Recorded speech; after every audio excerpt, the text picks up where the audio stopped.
Around 80% of China's cotton output comes from the harsh 1.6 million square kilometres of the region of Xinjiang.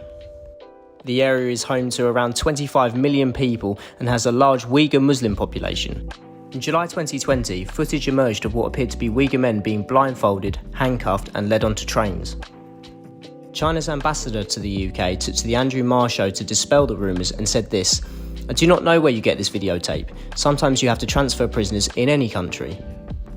However, the statement given on the UK's national broadcaster's platform didn't do enough to convince human rights groups, with 22 countries at the United Nations top human rights body issuing a joint statement.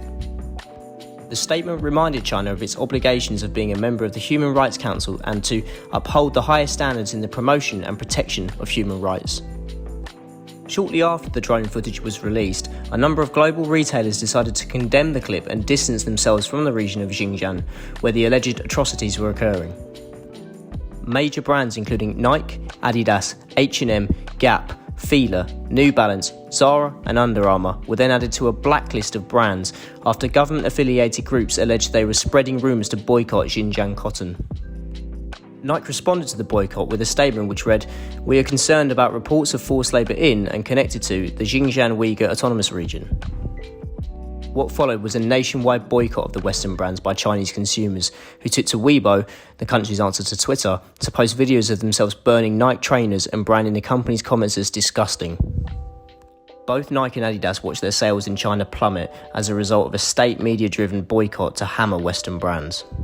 Sales of both retailers dropped significantly on China's largest online shopping platform, Alibaba's Tmall, with Adidas seeing sales dive 78% year-on-year, while Nike saw a drop of 59% over the same period, with Chinese consumers instead favouring local alternatives like Anta Sports and Li Ning. Swedish fast fashion retailer H&M suffered heavily from the crackdown and said it was dedicated to regaining the trust of China after all evidence of its existence was deleted online and landlords shut its stores across the country. Retail landlords reportedly shut down at least 6 H&M stores across the country and removed images of H&M's branding from billboards.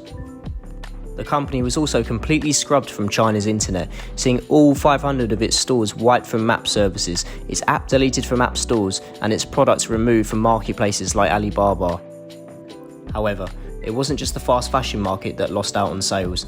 Luxury retailer Burberry became the next brand to suffer from the state-led media and consumer boycott after it said it would stop using cotton from Xinjiang in October. This caused Burberry designs to be stripped from one of China's most popular video games, Honor of Kings. The scandal proceeded for months before Beijing announced it was considering allowing more imports than usual last year as a result of the widespread avoidance of Xinjiang cotton, with yarn spun from the region making up 80% of the country's cotton output.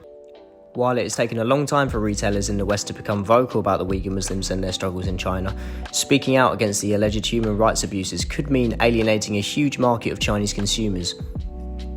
Eventually, those retailers that haven't already picked a side will have to decide to either turn a blind eye or lose millions in revenue.